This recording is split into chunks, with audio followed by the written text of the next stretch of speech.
हरे कृष्णा। वशिष्ठ जी ने कहा, राजन, अब मैं तुम्हें माघ स्नान का फल बताता हूँ, सुनो।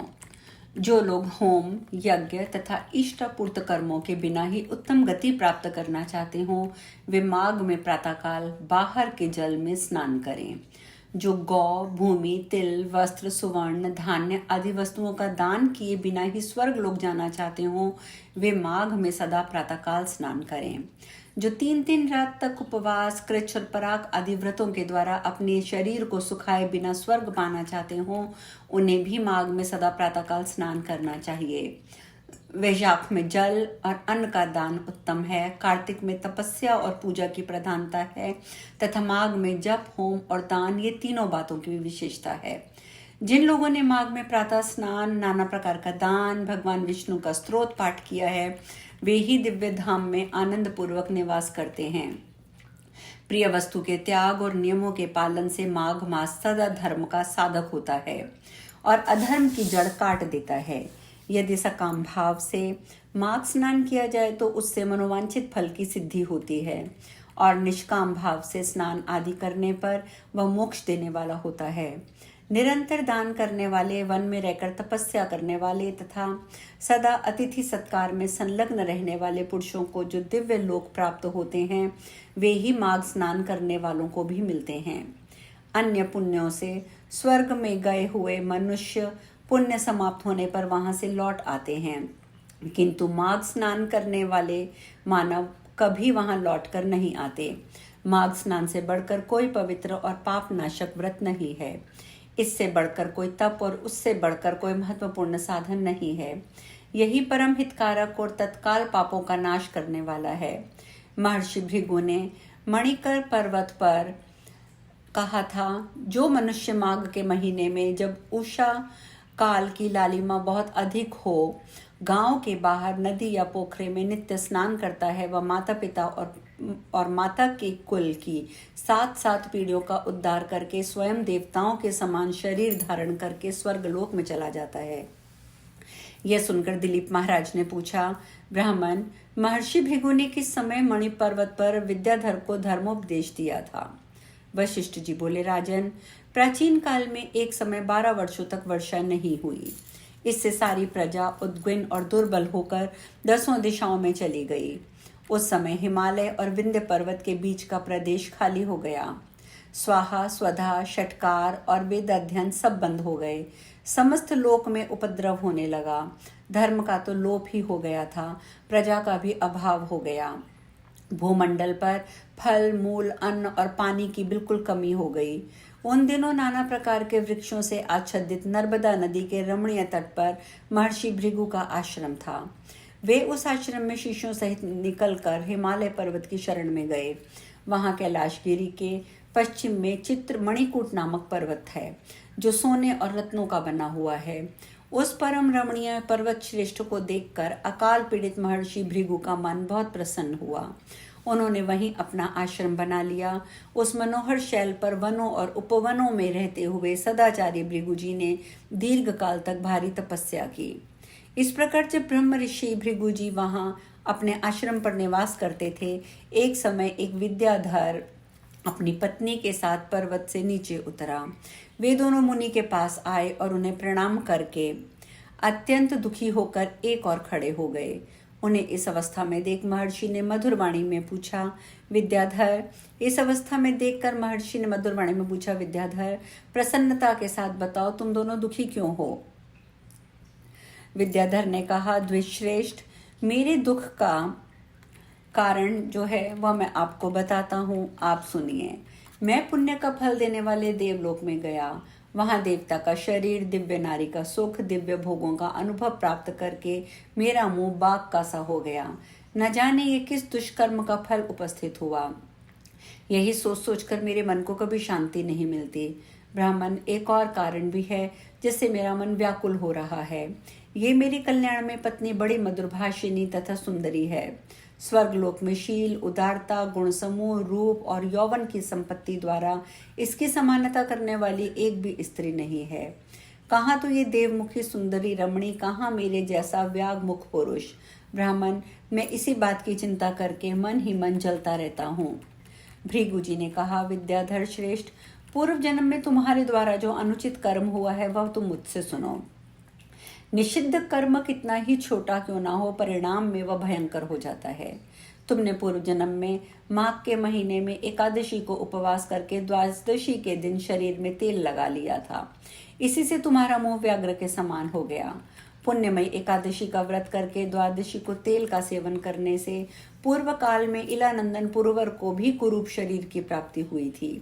वे अपने शरीर को कुरूप देखकर उससे दुखी होकर बहुत दुखी हुए और गिरिराज हिमालय पर जाकर गंगा जी के किनारे स्नान आदि से पवित्र होकर प्रसन्नता पूर्वक कुशासन पर बैठ गए।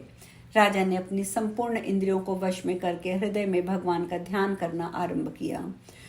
उन्होंने ध्यान से देखा कि भगवान का श्री विग्रह नूतन नील मेघ के समान श्याम है। उनके नेत्र कमल दल के समान विशाल हैं। वे अपने हाथों में शंख, चक्र, गदा और पद्म धारण किए हुए हैं। उनका श्री अंग पीताम्बर से ढका है। वक्ष स्थल में कौस्तुभ मणि अपना प्रकाश फैला रही है और वे गले में वनमाला धारण किए हुए हैं। इस प्रकार श्री हरि का चिंतन करते हुए राजा ने प्राणवायु के मार्ग को भीतर ही रोक लिया और नासिका के अग्रभाग पर दृष्टि जमाए कुंडलनी के मुख को ऊपर करके उठाकर स्वयं सुषुम्ना नाड़ी में स्थित हो गए।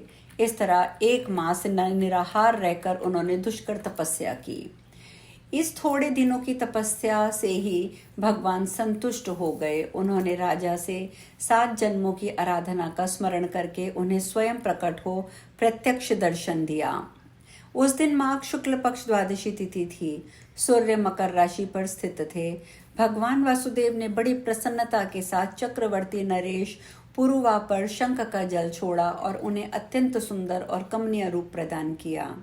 वह रूप इतना मनोहर था जिससे देवलोक की नायिका उर्वशी भी आकृष्ट हो गई और उसने पुरुवार को पति के रूप में प्राप्त करने की अभिलाषा की।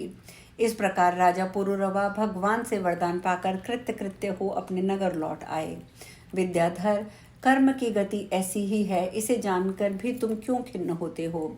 यदि तुम अपने मुख की कुरूपता दूर करना चाहते हो तो मेरे कहने से शीघ्र ही मणिकूट नदी के किनारे जल में माघ स्नान करो। वह प्राचीन पापों का नाश करने वाला है। तुम्हारे भाग्य में माघ बिल्कुल निकट है।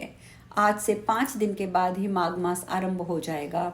तुम पौष के शुक्ल पक्ष की एकादशी से ही नीचे वेदी पर सोया करो और 1 महीने तक निराहार रहकर तीनों समय स्नान करो। भोगों को त्याग कर जितेंद्रिय भाव से तीनों काल भगवान विष्णु की पूजा करते रहो।